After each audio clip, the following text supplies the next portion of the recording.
That morning, I got a phone call that changed everything. Not from my son, not from family, from a florist I'd never met. "Ma'am," he said politely, "we're confirming the flower arrangements for the wedding this Saturday at your farm." My heart stopped. What wedding? Whose wedding? Then he said the names that broke me. David and Jessica. My own son, my own daughter-in-law. They were getting married on my property, and they hadn't even told me. For a long moment, I couldn't speak. My hands were shaking so much, I almost dropped the phone. I forced out a small laugh, pretending I'd heard wrong.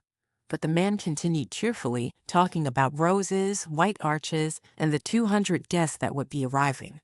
200 invitations. 200 people coming to my farm, and I hadn't been invited to my own land. I felt my knees weaken. I had to sit down before I fainted. All I could hear was my heart pounding in my ears. I hung up the phone, and something inside me snapped. For 40 years, I had scrubbed other people's floors. For 40 years, I'd cleaned houses, washed laundry, and ironed shirts for men who never even said hello. I saved every penny, dreaming of a little piece of earth that would be mine. At 65, I finally bought it, a 74-acre farm with a small white house, mango and avocado trees, and a porch where I planned to grow old in peace. When I held the deed in my hands, I cried. It had my name on it, Hilda Morales. Every brick, every tree, every drop of sweat had my story on it. But to David and Jessica, my son and his fiancée, it was just the family property. They never helped fix the fence, never offered to paint, never paid a single bill. Yet every weekend they arrived with friends, loud music, and beer bottles scattered all over my yard. They acted like it was theirs. And me? I cooked for them. I cleaned up after their parties. I smiled when they called me mom, even while they treated me like a maid. So when I heard the florist call, years of swallowed pain boiled inside me. By the time I hung up, I wasn't sad anymore. I was angry, calmly, coldly angry. I decided right then that if they wanted to use my land without asking, they would learn what it meant to ignore me. I called the biggest event company in the city. "Hello," I said, steadying my voice. "Is your team available this Saturday?" The man hesitated. "That's very short notice, ma'am." "I'll pay double," I said. "It's a private corporate event. I need everything set up by 2 p.m. sharp." Money talks. Within minutes, he agreed. We signed the contract that afternoon. $5,000 for 1 day's rental. $5,000 for the same land my son treated like a free playground. That night, for the first time in years, I slept peacefully. The next morning, I woke up feeling lighter. I cleaned the house, polished the floors, trimmed my roses. If the event manager was coming, my farm had to look perfect. When Henry Smith, the company owner, arrived, he walked through the property in awe. "Mrs. Morales," he said, "this place is beautiful. You could make a fortune renting it for private events." A fortune. The word echoed in my mind.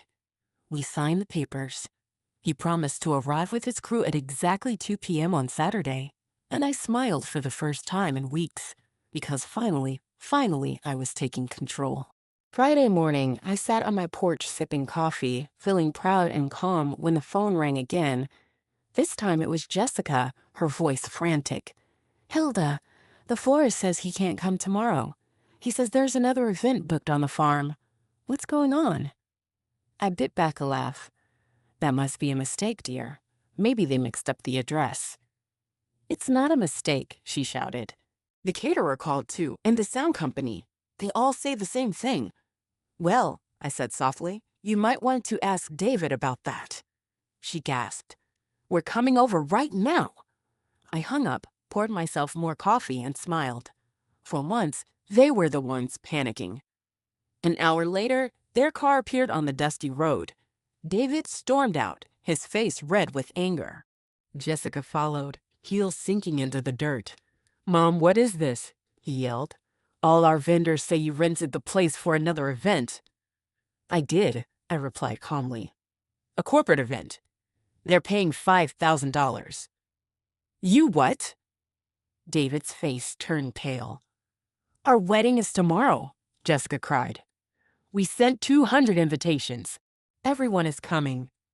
Well, you should have asked me first before you sent them, I said. Jessica's eyes filled with tears. You can't do this to us. It's our special day. And this, I said quietly, is my special place. My property. My home. David began pacing. Cancel that corporate thing. We'll pay you instead. Whatever they gave you, double it. I shook my head. It's not about money. It's about respect. Something you both forgot. Jessica clasped her hands together, begging.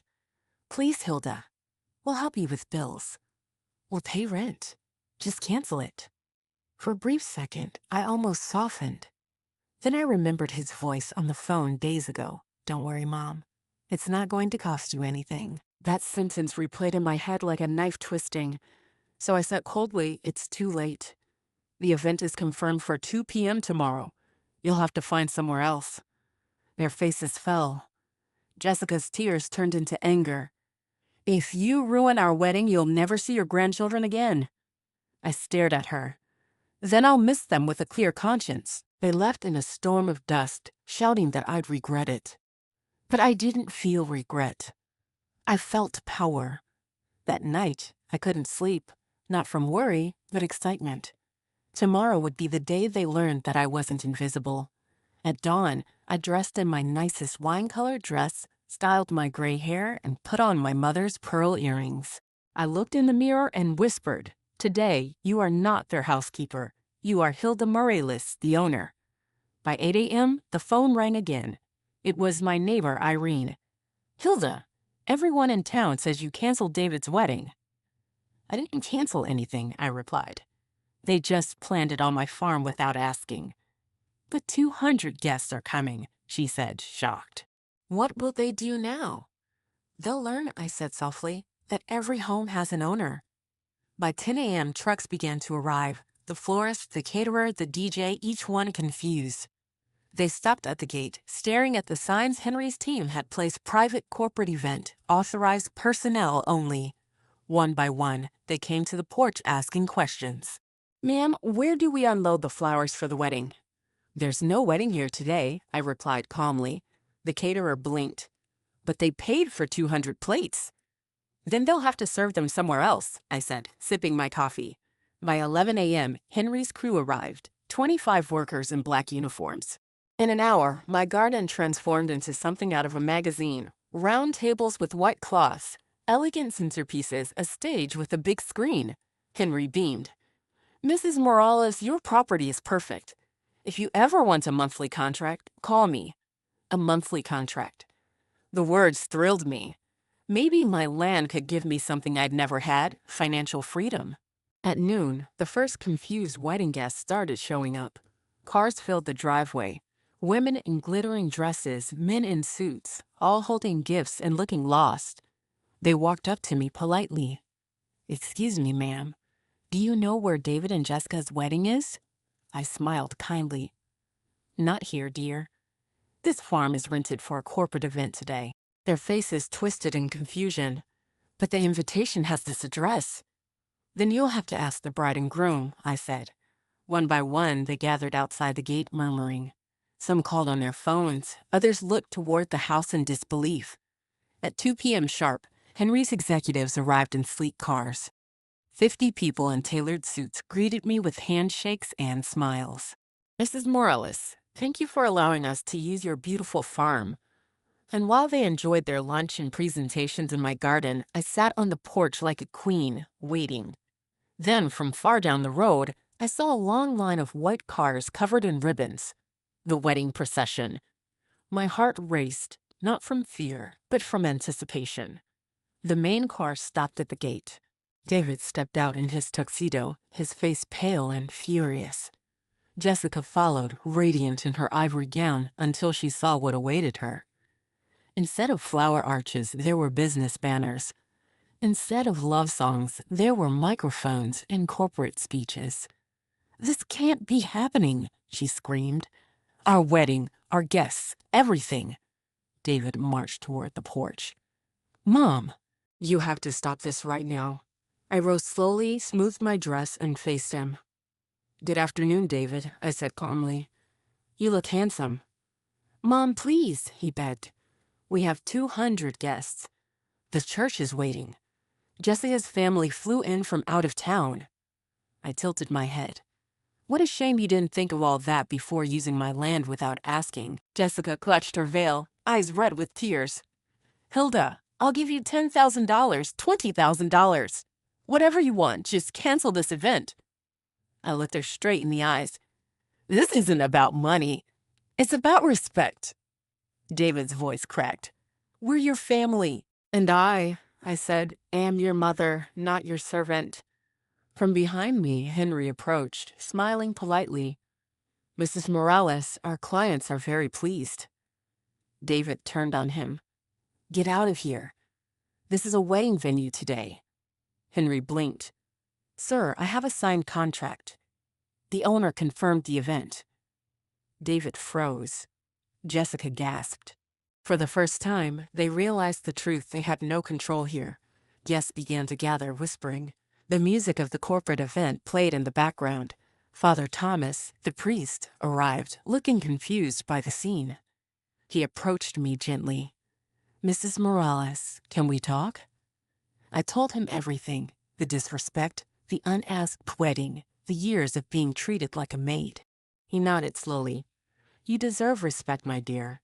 But remember, 200 people came with love in their hearts." I smiled faintly.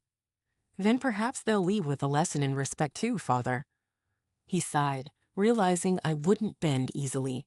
David returned exhausted, his voice smaller. "Mom, you're right. We disrespected you. We should have asked. We'll pay rent. We'll fix everything." Jessica added through tears, "Please, just let us have the ceremony. We'll never do it again."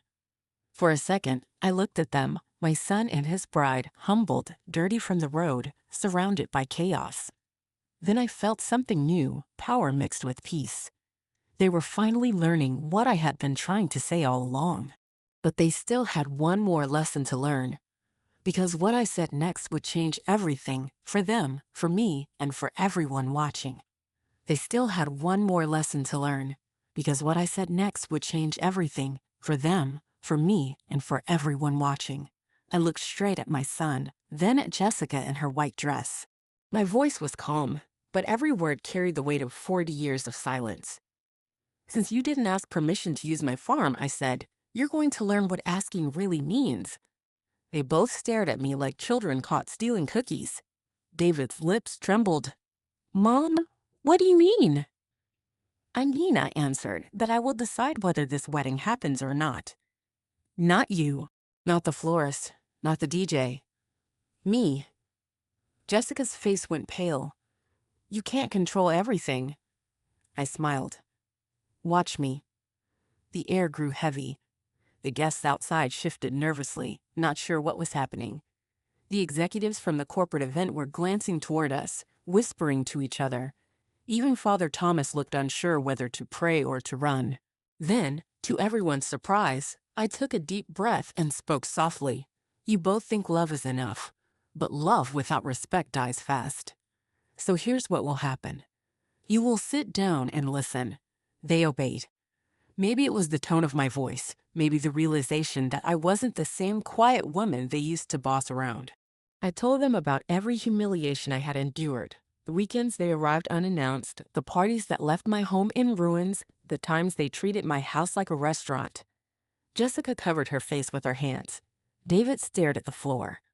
"I loved you both too much," I said. I thought saying nothing kept peace, but silence only feeds disrespect. Father Thomas nodded quietly. "Hilda," he said, "you have every right to speak. But what would you like to happen now?" I looked at the priest, then at the crowd gathering closer. "I want them to earn back the right to celebrate on my land," I replied. David frowned.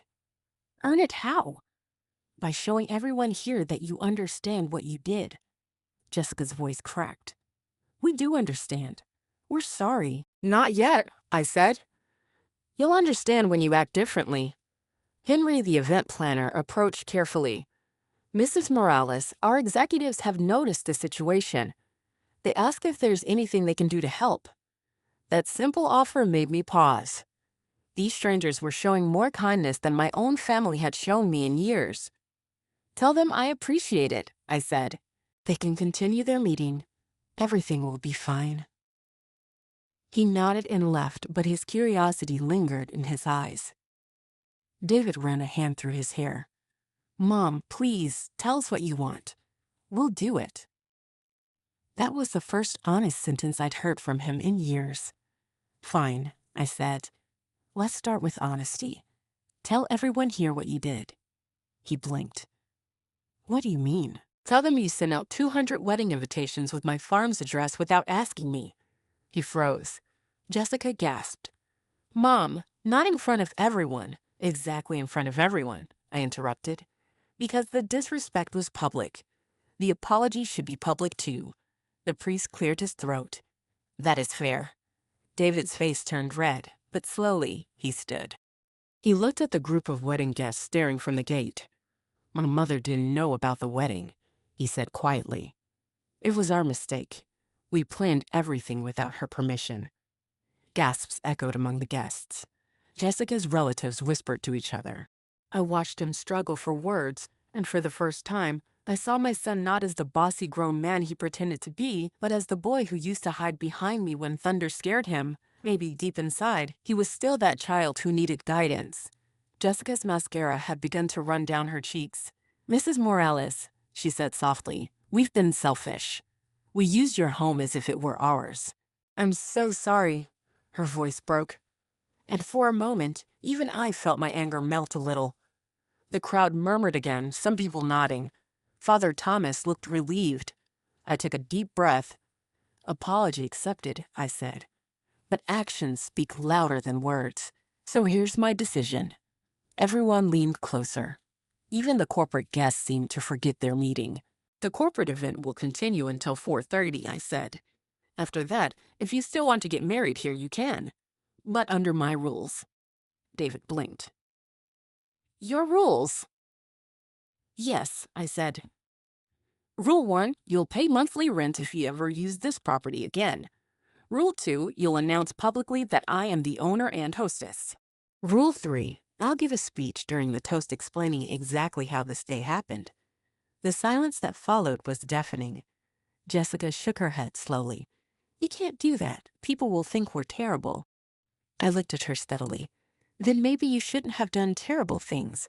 Father Thomas whispered something under his breath, maybe a prayer for patience. David finally sighed. Okay, Mom. We agree.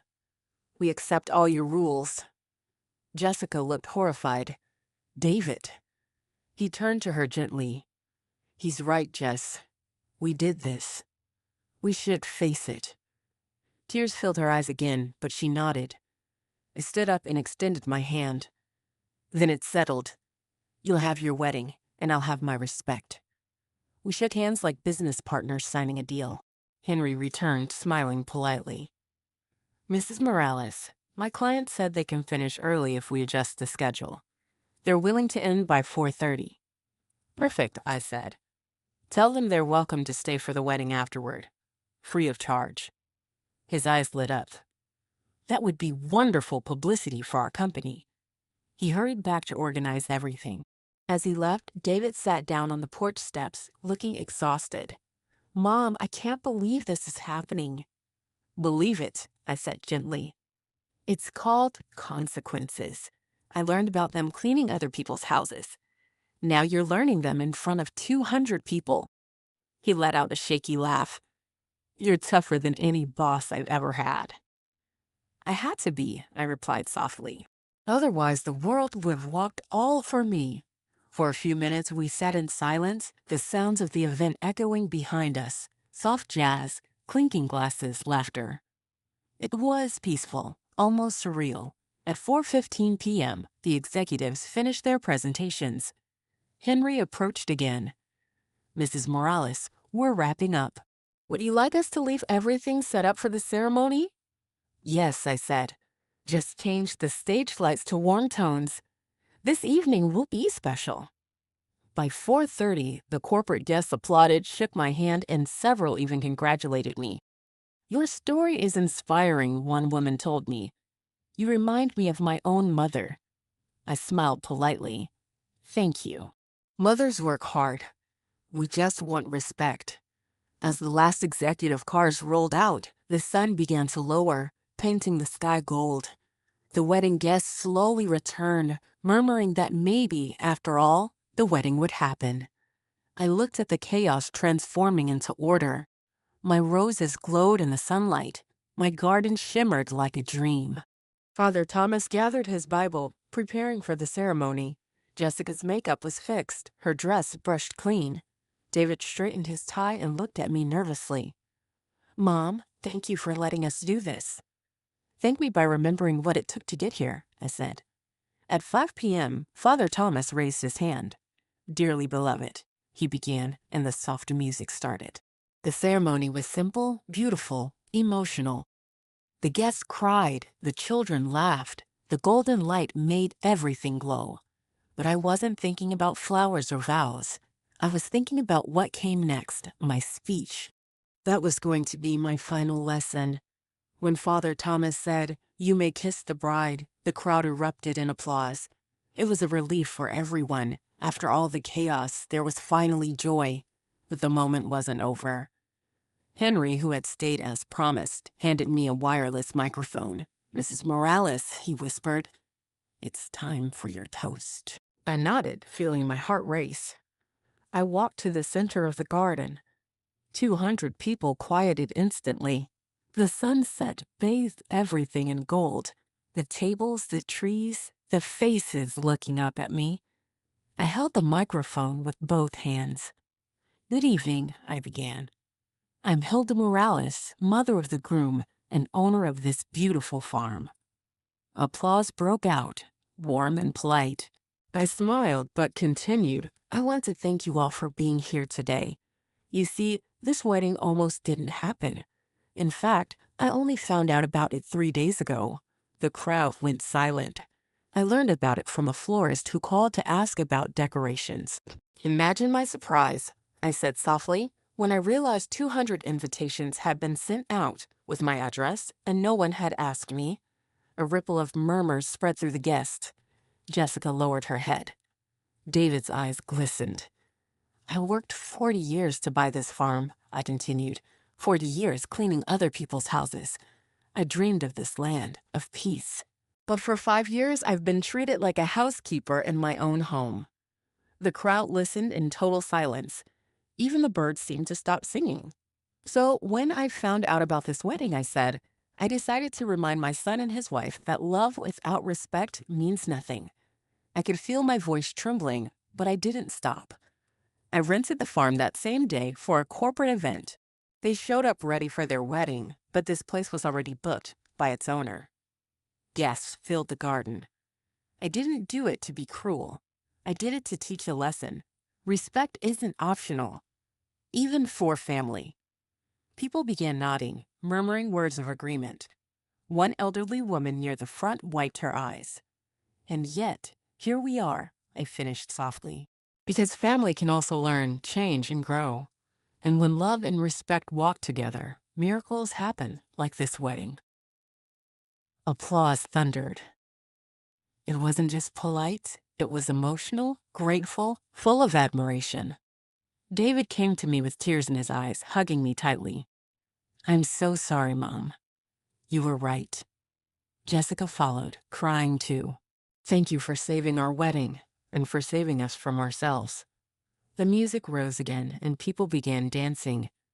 Henry stood near me, smiling proudly.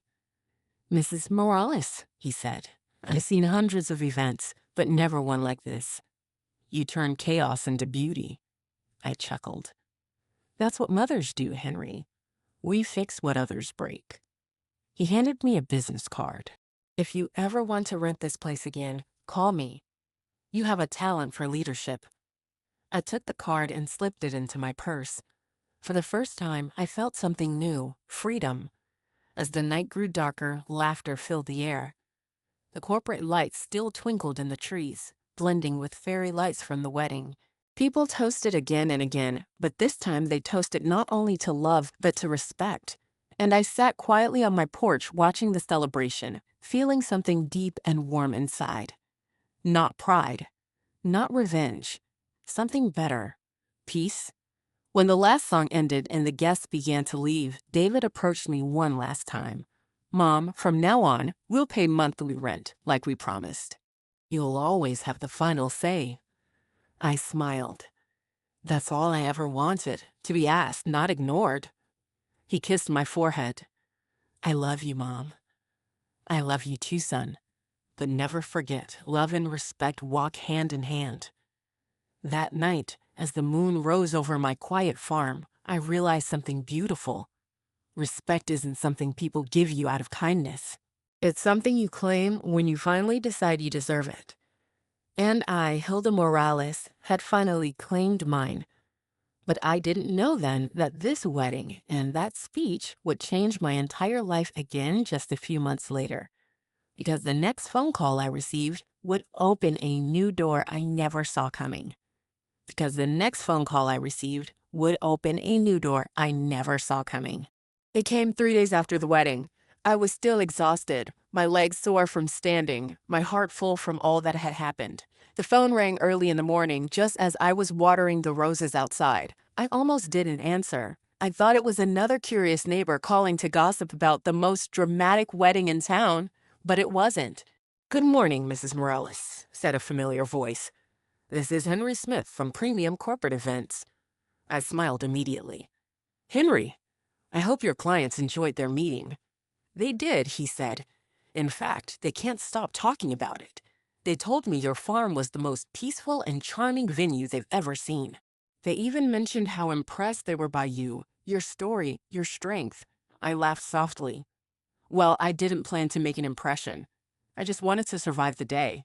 "Sometimes surviving is how legends are made," he said kindly. "That's why I'm calling. We'd like to propose something business-related." My heart skipped a beat. "Business-related?" "Yes. We want to add your farm to our list of premium event locations officially. Weddings, meetings, private dinners, exclusive retreats. You'd earn a solid income and we'd handle all logistics." For a moment, I couldn't breathe. 40 years of scrubbing floors, 40 years of being invisible, and now someone wants to partner with me, not hire me, not use me, but work with me. "Henry," I said softly, "are you sure about this? I'm just a retired housekeeper with an old farm." He chuckled. "No, Mrs. Morales.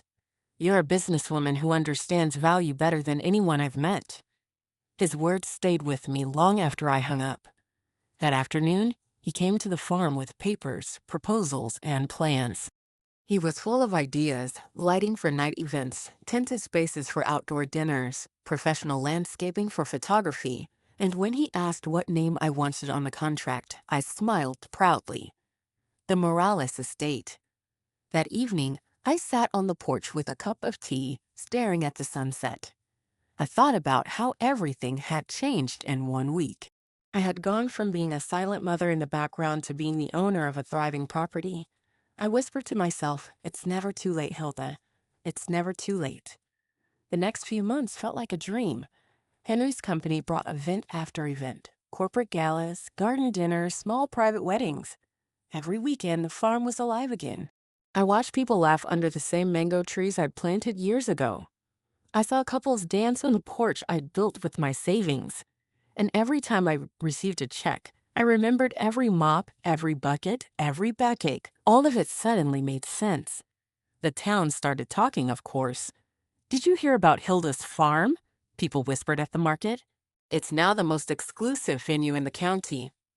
Irene, my neighbor, visited often. "Hilda, you're famous," she teased one afternoon. "You went from cleaning houses to renting yours to executives." I laughed. Life is funny, isn't it? The same hands that cleaned for others now sign contracts. She squeezed my arm. "And you earned every bit of it." David and Jessica visited one Sunday. They brought lunch and the grandchildren.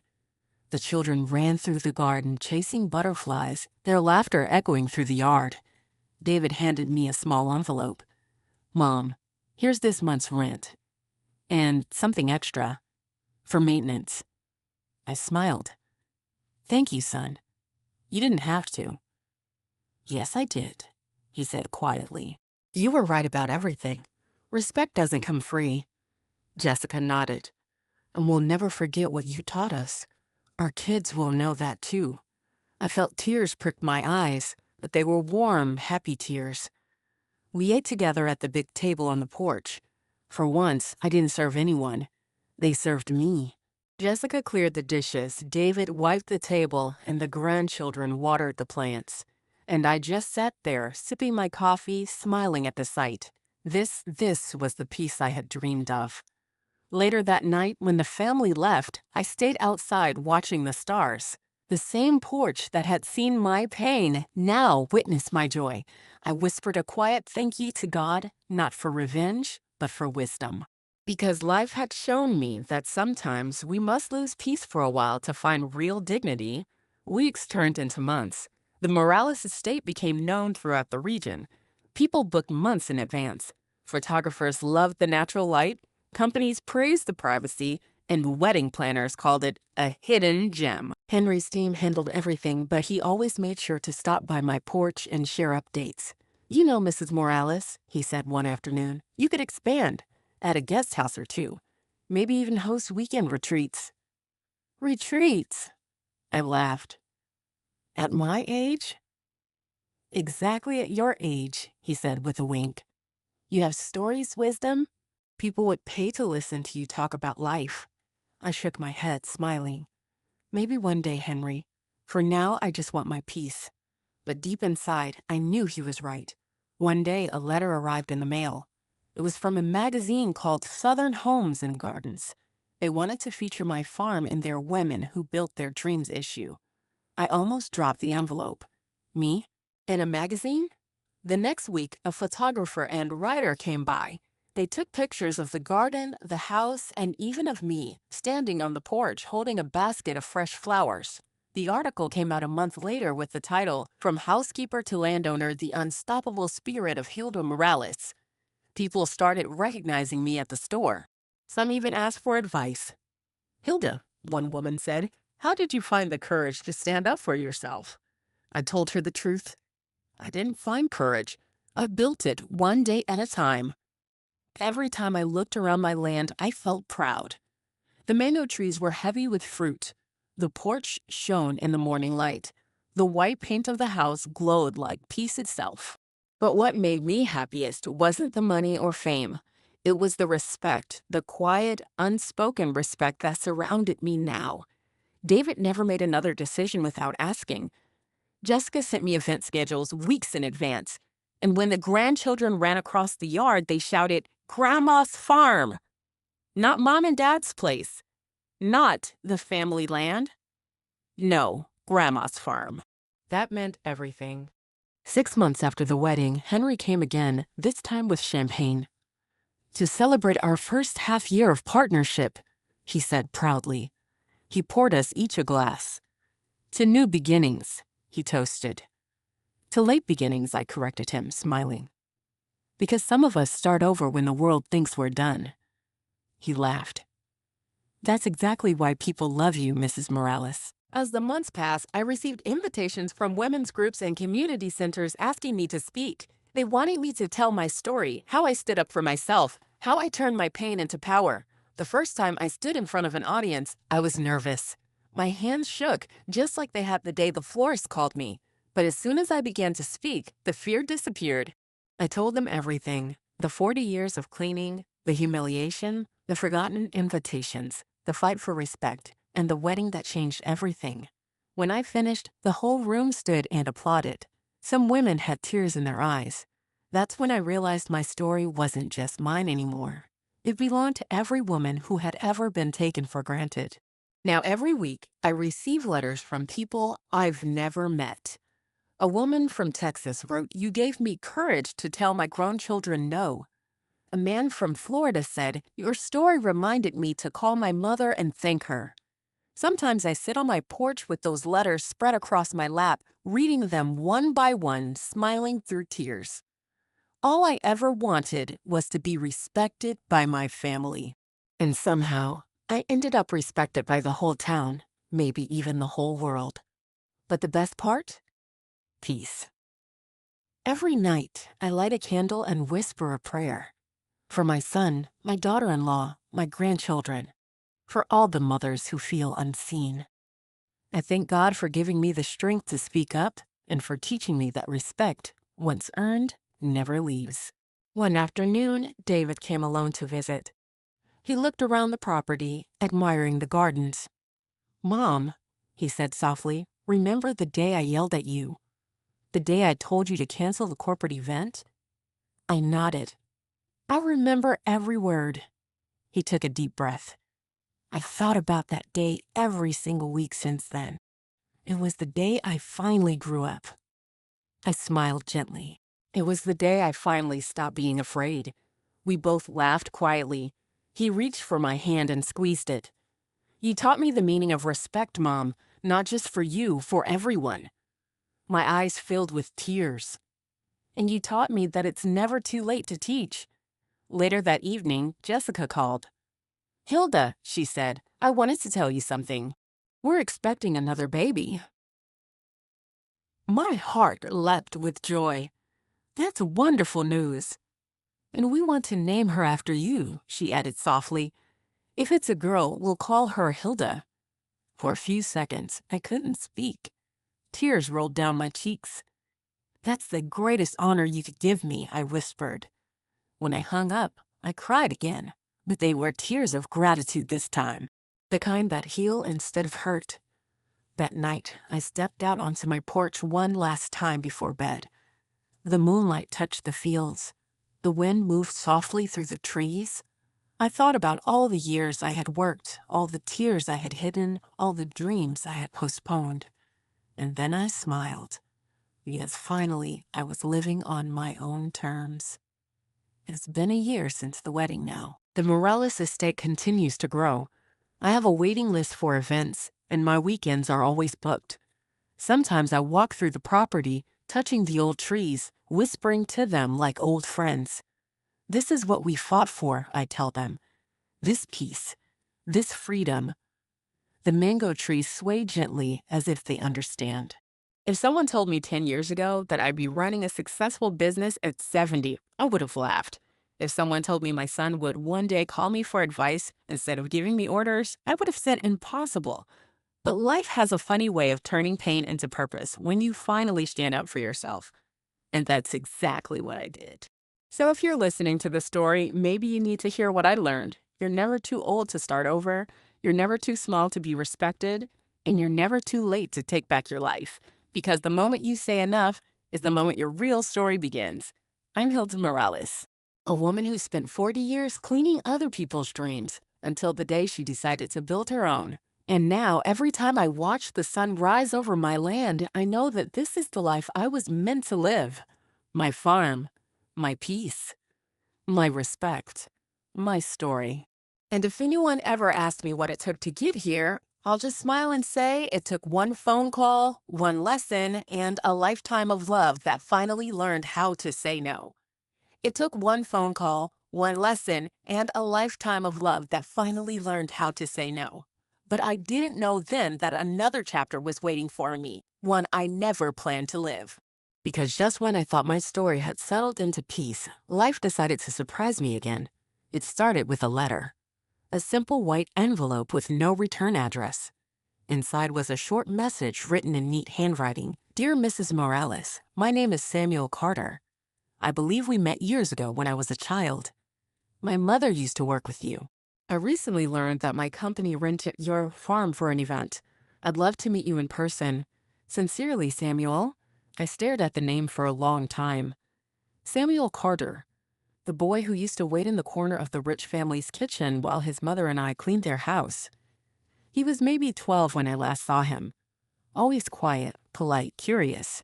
And now, apparently, he was a man with a company, the same one that had rented my farm. I smiled, remembering how kind his mother had been to me back in those hard days. Without thinking, I wrote back, "Dear Samuel, I'd be happy to see you again. Come by the farm this Sunday. I'll make coffee. Hilda Morales." That Sunday, I wore my best blouse and baked a pie, apple cinnamon, my favorite. At noon, A black SUV pulled up near the porch. A tall man stepped out, dressed simply, but there was something about his presence, calm, confident, respectful. "Hilda," he said, smiling warmly. "Samuel," I said, barely recognizing the boy I once knew. He hugged me with genuine affection. "You haven't changed much." I laughed. "You've just learned how to flatter women." We sat on the porch drinking coffee as the afternoon breeze moved through the trees. He told me about his life, how his mother had passed away years ago, how he built a small consulting company from nothing, how he'd been the one who approved Henry's rental of my farm for that corporate event. "I didn't realize it was your property until later," he said.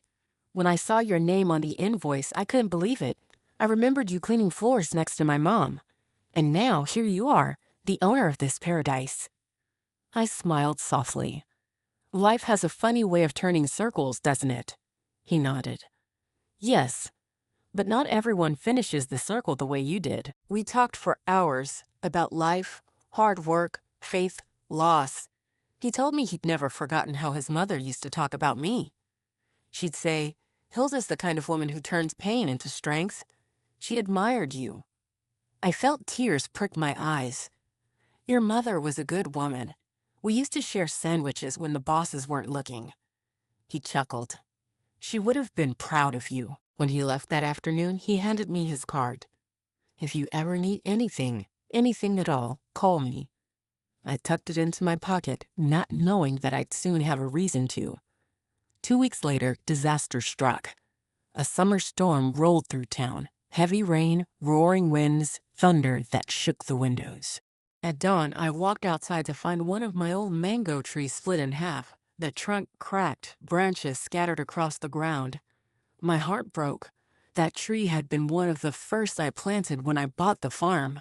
Worse yet, part of the roof on the porch had collapsed under the weight of the storm. Water leaked into the living room.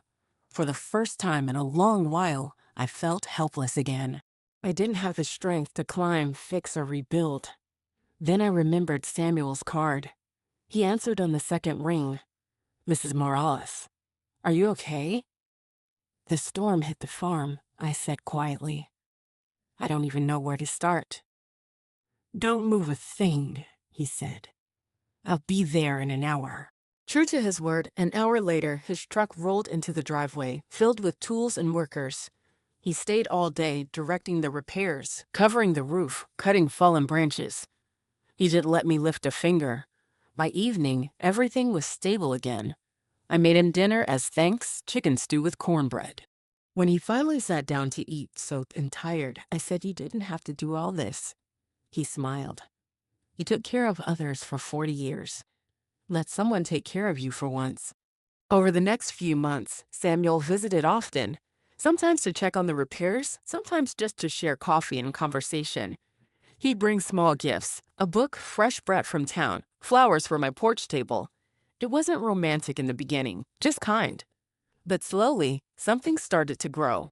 We talked about everything, the meaning of work, the loneliness of old age, how respect changes a person. "You know," he said one evening, "you remind me that success isn't money. It's peace." I nodded. "Peace and self-respect. They go hand in hand." He smiled. "Maybe that's why your farm feels like home." I felt a warmth spread in my chest that I hadn't felt in years. Meanwhile, the Morales estate continued to thrive. Henry had expanded the business. We were now booked 6 months ahead.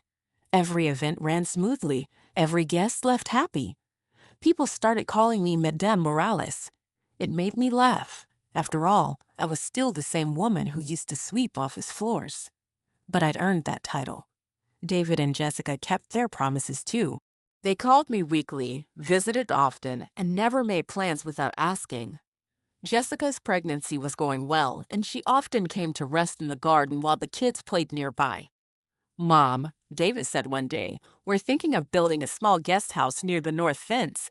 For you, in case you ever want help." I smiled. "I have help, son, and I am stronger than you think." By the time little baby Hilda was born, the entire town already knew the story. The local paper ran a headline, "A wedding that changed a family and a town." People would stop me in the market to ask about it. Is it true you rented your farm on the day of your son's wedding? Yes, I'd reply proudly. Best decision I ever made. Some would laugh, others would sigh, but all of them understood. Months later, Henry threw a grand anniversary party for the Morales estate, celebrating 1 year since our partnership began. The guests included local business owners, families, even the mayor. I stood on the same porch where everything had started, looking out at the hundreds of lights glowing across my garden. David raised a glass. To my mother, who taught us that respect is worth more than anything, Jessica added, and to the woman who turned her pain into power. Everyone cheered. I smiled, but my eyes found Samuel's across the crowd. He smiled back, holding his glass toward me. For a moment, the noise faded, and all I felt was peace, deep, warm peace. Later that night, when most of the guests had gone, Samuel stayed behind to help clean up. He was stacking chairs when he said, "You know, Hilda, your story should be a book." I laughed. Who would read about an old lady's farm? He shook his head. Everyone. Because it's not about a farm. It's about dignity. And that never gets old. I looked at him thoughtfully. If I wrote a book, you'd have to help me. I wouldn't know where to start. He smiled. Then we'll start together. Over the next weeks, he visited more often. We spent evenings on the porch with a notebook and a pot of coffee. I told him everything, from the first house I cleaned to the night my son begged me to cancel the corporate event. He wrote it all down carefully, asking questions, capturing every detail.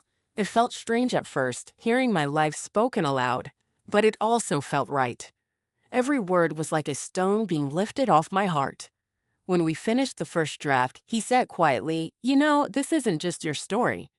It's your legacy." I smiled through tears. Maybe it'll remind someone that life doesn't end at 60. A few months later, the book was published locally.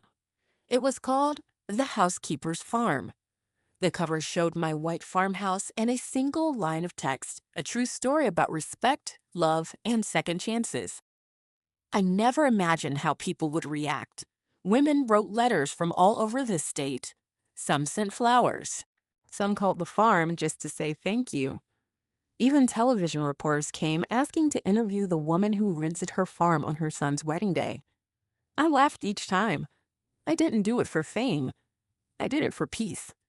But one afternoon, something happened that I'll never forget. A delivery truck pulled into the driveway. The driver handed me a box with a card that read, "From one mother to another, thank you for teaching me courage. Linda Carter." It was Samuel's late mother's sister. Inside the box was an old photograph, me and Samuel's mother, both in our cleaning uniforms, smiling in front of a big mansion. Tears filled my eyes. Life had truly come full circle. By winter, Samuel had become more than just a friend. We spent holidays together, cooked dinners, shared stories. He never tried to change me, never treated me like I was fragile. He treated me like an equal. One snowy evening, as we watched the fire crackle in the fireplace, he said quietly, "Hilda, I know you've lived a long, full life. But maybe it's not too late for one more beginning." I turned to him, surprised. "What do you mean?" He smiled shyly. "Would you let me build a life with you, right here, on your farm?" For a long time, I didn't answer. Tears welled in my eyes. At 71 years old, no one had ever asked me that before, not as a request, not as a partnership, but as an act of respect. I took his hand. "Samuel, maybe this time I'll say yes." The following spring, my farm bloomed brighter than ever. The air smelled like hope. We didn't have a grand wedding, just a small ceremony under the mango tree that had survived the storm. David, Jessica, the grandchildren, Henry, and a few close friends were there. Father Thomas, smiling warmly, said, "Mrs. Morales, you once taught others the value of respect. Now it's time for life to reward you for it." Samuel squeezed my hand, and when he said "I do," I realized that life, even at 71, can surprise you with love when you least expect it. After the ceremony, David came to me with misty eyes. "Mom, you look happier than I've ever seen you." "I am," I said softly, "because this time everything is built on respect." Jessica hugged me. You deserve all of it. The grandchildren ran around, throwing flower petals. Little Hilda tugged at my dress and said, Grandma, you're a bride. I laughed until tears ran down my face. Yes, I was a bride, but also something more. I was proof that new beginnings don't care about age. As the years passed, the Morales estate grew even more. We built guest cabins, held retreats for women, hosted charity dinners. Samuel managed the business side while I handled guests and garden tours. People came not just to rent a venue, but to hear my story. Sometimes, as I told them about that wedding day long ago, I could see something change in their faces, courage, hope, a spark of self-worth. And every time, I'd end by saying, respect starts when you stop saying yes to what hurt you. They always clapped. Some cried. Now, as I sit here at 75, writing these words for whoever may hear them, I can tell you this, the lesson never gets old. Respect isn't earned once, it's protected every day. Love grows stronger when built on it. I still wake up before sunrise. I still drink coffee on my porch. But now, I have someone sitting beside me, holding my hand as the light fills the sky. Samuel squeezes my fingers and says, we made quite a story, didn't we? I smile. No, Samuel. We made a life. I watch my grandchildren play in the yard. I hear laughter echo through the same fields that once held tears. And I whisper a prayer for every woman who's ever felt small. Don't wait for permission. Don't wait for the right moment. The moment is when your heart says enough. Because peace isn't something given. It's something you claim, just like I did. I am Hilda Morales. I started as a housekeeper, became a landowner, and ended up a storyteller. My farm is no longer just a place. It's a symbol, a reminder that it's never too late to stand tall, to start over, to love again. So if you ever visit the Morales estate and see an old woman in a wide hat tending her roses, that's me. Come say hello. I'll tell you a story, pour you a cup of coffee, and remind you of something important. Life doesn't stop when others stop seeing your worth. It begins when you start believing in it again. Respect is not taken, it's earned, and sometimes it starts with one brave note. Those words became my truth. But I never knew they'd also become my legacy. Because years later, long after the cameras stopped calling and the magazines stopped printing, something even more beautiful began to grow, not in the soil of my farm, but in the hearts of the people who had heard my story. It started quietly. A handwritten letter arrived one autumn morning, tucked among bills and invitations. Dear Mrs. Morales, my name is Clara. I'm 62 years old and recently lost my home after my husband passed. I saw your story online and it gave me courage. You said it's never too late to stand tall. Those words kept me alive this year. Thank you. I read the letter 3 times before setting it down. Then another letter came, and another. Soon, my small mailbox was overflowing with messages from women and men who felt invisible, widows, single fathers, retirees, people starting over when the world told them it was too late. They all said the same thing. You gave me hope. One morning, Samuel found me sitting on the porch, surrounded by letters. He smiled softly. Looks like you started a movement without trying. I laughed. I just told the truth, Samuel. Exactly, he said. And truth spreads faster than anything else. He sat beside me, picking up a few envelopes. You should do something with this. These stories, these people. You've already helped them. Imagine what you could do if you gathered them together. I frowned, unsure. Gathered them? For what? He looked out across the fields. For healing, for learning, for new beginnings. And that's when the idea was born. 3 months later, the Morales Foundation for Renewal opened its doors. It wasn't grand, just an old barn we cleaned and painted sky blue. Inside, we set up folding chairs, soft lights, and a little stage built from old wood planks. The sign outside read, "A place for second chances." The first meeting had just 6 people, 2 widows, a retired teacher, a farmer's wife, a man who'd lost his business, and a young single mother. They all sat quietly, unsure what to expect. I stood at the front, nervous. My voice trembled like it did the first time I ever spoke publicly. I don't have fancy advice, I began, but I know what it feels like to be invisible, to give everything and be left with nothing. So today, we start small by believing we deserve better. By the end of that meeting, we were all crying, not from sadness, but relief. Word spread quickly.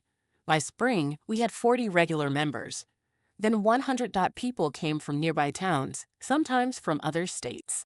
They came to listen, to share, to remember that their stories still mattered. Henry's company offered to sponsor chairs and refreshments. Local churches donated books and blankets. And Samuel, always thinking ahead, handled every document, every permit, every plan. "This," he said one evening, "is what happens when courage becomes contagious." Our foundation grew into more than just a gathering space. We started workshops teaching women how to manage small businesses, guiding retirees to open home-based crafts, helping farmers' wives sell their jams and handmade quilts.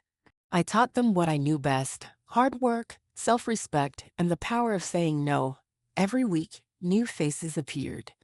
Some came broken, others lost, but all left with smiles and purpose. I began calling them my garden of hearts, because like my roses, each one needed sunlight, patience, and a little pruning of old fears. One afternoon, a young woman named Lily approached me after a session. She was trembling. "Mrs. Morales," she said, "I watched your story online. I'm here because my husband tells me I'm too old to start my bakery dream. I'm 45. I took her hands gently. 45? "Oh, honey, you're still blooming. Age doesn't close doors, it opens new ones if you walk with courage." She smiled through tears. 2 years later, Lily sent me a photo, her bakery full of customers, with a sign above the counter that read, "Respect yourself enough to start again." I cried when I saw it. Meanwhile, the Morales estate continued to flourish. The foundation and the business became intertwined. Events, retreats, gatherings all carried one purpose: to remind people that their worth doesn't expire with age. Even television producers returned, not for drama this time, but for documentaries about late life success. They filmed workshops, interviewed women whose lives had changed, and showed the world how one stubborn old housekeeper had sparked a quiet revolution. I never liked cameras much, but Samuel insisted. "It's not vanity, Hilda. It's legacy." He was right. By then, our grandchildren had grown.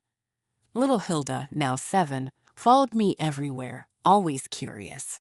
She loved listening to me tell stories to the foundation members. One evening, after everyone had gone, she asked, "Grandma, why do people come here?" I smiled. "Because sometimes people forget who they are, and I help them remember." She tilted her head. "When I grow up, can I help too?" "You already are, my dear," I said. "Every time you smile, you give hope." She grinned proudly and ran off to help Samuel carry boxes. I watched her and thought, that's what legacy looks like: not money or fame, but kindness that multiplies. Years passed. Seasons changed. My hair turned pure silver, my steps slower, but my spirit stayed strong. Samuel and I would walk the fields every morning, watching the sun rise. He'd hold my hand and say, "You built something that will outlive both of us." And I'd smile. No, we built it. Our story, the wedding, the lesson, the foundation became part of local history. Schools invited me to speak. Newspapers called me the mother of renewal. But I still cooked my own meals, tended my flowers, and greeted visitors from the porch, just like always. Because no matter how far I'd come, I never forgot where I started. One chilly winter morning, I woke up to find a group of women outside the gate, holding candles. They had come from out of town, all past members of the foundation.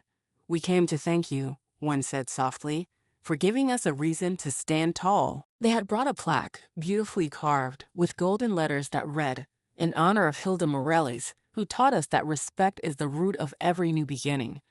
I couldn't hold back my tears. Those women, once lost, broken, scared, now stood tall, confident, strong.